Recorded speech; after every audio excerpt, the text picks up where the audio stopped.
పెద్దవాట్లపూడి నుంచి మంగళగిరి మండలం. మేము రైతులం అమ్మ.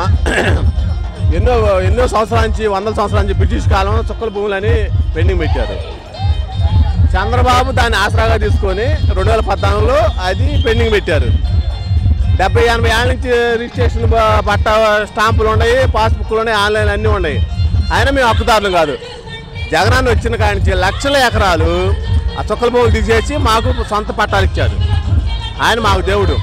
ఒక చుక్కల భూములు అని కాదు, ఇన్ని సంవత్సరాల నుంచి మన స్వాతంత్రం వచ్చి 75 ఏళ్ళు అవుతుంది.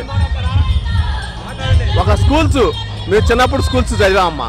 కనీసం టాయిలెట్లు ఉండే కాదు, బోర్డులు ఉండే కాదు, కనీసం మాస్టర్లు ఉండేవాళ్ళు కాదు. సరే ఇప్పుడు ఆ స్కూల్స్ ఏంది, ఆ ప్రైవేట్ స్కూల్స్ కూడా చాలవు. ఇప్పుడు ఆ ప్రైవేట్ స్కూల్ వాళ్ళు దేనికి చాలవు అసలుకి. సిబిఎస్ఈ ఏంది, ఐబీ కానీ అన్ని సిలబస్లు పెట్టారు. తెలిసిందా? తెలుగు మీడియం కాదు, అది కాదు, ఇది కాదు, అన్నింటికి ఆమోదయోగ్య స్కూల్స్. ఆ మధ్యాహ్న పథకం భోజనం ఏంది,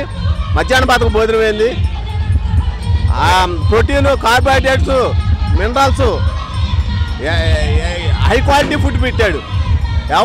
ఎవరు చేయలేదు. మళ్ళీ పిల్లలకు నాప్కిన్లు ఇచ్చారు, అన్ని ఇచ్చారు. మళ్ళీ స్కూల్స్ ఎగ్జామిన్స్, మళ్ళీ స్కూల్లో ఓటు కూడా వేయరు. మళ్ళీ స్కూల్ పిల్లలు ఎంతమ్మా, 10-15 ఏళ్ళ వాళ్ళు ఓటు కూడా వేయరు. ఓటు బ్యాంకు రాజకీయాలు కాదు అది. హాస్పిటల్ వాళ్ళు ఉన్నారు. మేము వెళ్ళి ఒక హిమోగ్లోబిన్, ఇస్రోఫిల్ టెస్ట్ చేయించాలంటే మాకు 2 ఏళ్ళు అయ్యేది. ఇప్పుడు ఉచితంగా చేస్తున్నారు. హాస్పిటల్స్ అత్యద్భుతంగా తయారు చేశాడు. హాస్పిటల్స్ అత్యద్భుతంగా తయారు చేశాడు. స్కూల్స్ ఏంది, కాలేజీలు ఏంది, ఒక ఇన్ఫ్రాస్ట్రక్చర్ ఏంది, 30 లక్షల ఇల్లు పట్టాలు అప్లై చేశారు. ఆసరా ఏంది, ఒక అమ్మఒడి ఏంది, ఏది ఇవన్నీ బడాయి మాటలు. చంద్రబాబు అన్ని బడాయి మాటలు, ఉప్పర్ మాటలు, పోసుకోని మాటలు జనం నమ్మరమ్మా. తెలిసిందా? పోసుకోని మాటలు, బడాయి మాటలు జనం నమ్మరు. ఉన్నదే రియాలిటీ చెబుతాడు. నీ చేయలేదంటే చేయడు. తెలిసిందా? అది ఒక ఆసరా ఏంది, ఒక అమ్మఒడి ఏంది, ఒక రైతు భరోసా ఏంది, ఒక వాలంటరీ వ్యవస్థ ఏంది, ఒక సచివాలయ వ్యవస్థ ఏంది, హై క్వాలిటీ. వీళ్ళు సచివాలయం వాళ్ళు లేకపోతే ఇప్పుడు చాలా ఇబ్బంది పడ్డాం. మేము మండలంకి వెళ్ళి వాళ్ళ చుట్టూ వీళ్ళ చుట్టూ పరుగులు చేసేవాళ్ళు. ఇప్పుడు అన్ని మా దగ్గరికి వచ్చిన పెన్షన్ కానిచ్చి మాకు గేదెలు ఉన్నాయమ్మా. 4 గేదెలు ఉంటే మేము వాళ్ళ చుట్టూ వీళ్ళ చుట్టూ 2 గేదెలు చనిపోయాయి. ఇప్పుడు నా పశువుల డాక్టర్లు మళ్ళీ అంబులెన్స్ మా దగ్గరికి వస్తుంది. ఓకేనా? చాలా ఇట్లాంటి ఆయన 100 ఏళ్ళ ముందే భూమి మీదకి రావాల్సింది. మన దేశం అంతా ముందుకెళ్ళేది. చంద్రబాబు నాయుడు గారు ఈ పథకాలు ఇస్తున్నారు కదా, జగన్మోహన్ రెడ్డి గారిని ఈ పథకాలు అప్పుడు డబ్బులు నువ్వు యాడ్ చేస్తావు ఈ పథకాలని అన్నాడు. ఇప్పుడు ఆయన వాలంటీర్లు 10,000, ఇప్పుడు ఆ పథకం ఈ పథకం అన్నాడు కదా. ఇప్పుడు జగన్మోహన్ రెడ్డి పథకాలు కంటే చంద్రబాబు నాయుడు పథకాలు ఇస్తే ఆయన డబ్బులు యాడ్ చేస్తాడండి. ఇప్పుడు జగన్మోహన్ రెడ్డి గారు అప్పు చేశాడు, డబ్బులు లేవు, మన నిధులు లేవు అన్నాడు. మరి ఆ డబ్బులు చంద్రబాబు యాడ్ చేసుకొస్తాడు, తీసుకురాడా? ఈ పథకాలన్నీ బతుకవస్థలు డబ్బులు ఇస్తే జనమంతా బతుకవస్థలు అవుతారు, అవుతాడు అన్నాడు. మరి వాలంటీర్లు మన తీసేశాడు. మళ్ళీ వాలంటీర్లు ఈ పథకాలు 10 ఇస్తా అన్నాడు. మరి చంద్రబాబు నాయుడు జగన్మోహన్ రెడ్డి అప్పు చేశాడు, మన ఖజానా ఖాళీ అయిపోయింది అన్నాడు.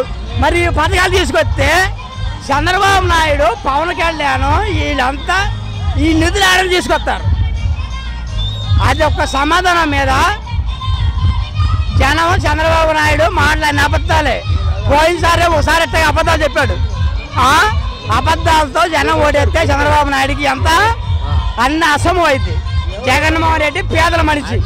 చంద్రబాబు నాయుడు జన్మభూమి కమిటీలు పెట్టి వాళ్ళ వరకే 9 మంది 8 మందికి ఎత్తాడు. ఈ పథకాలన్నీ ఎవరికి రావు.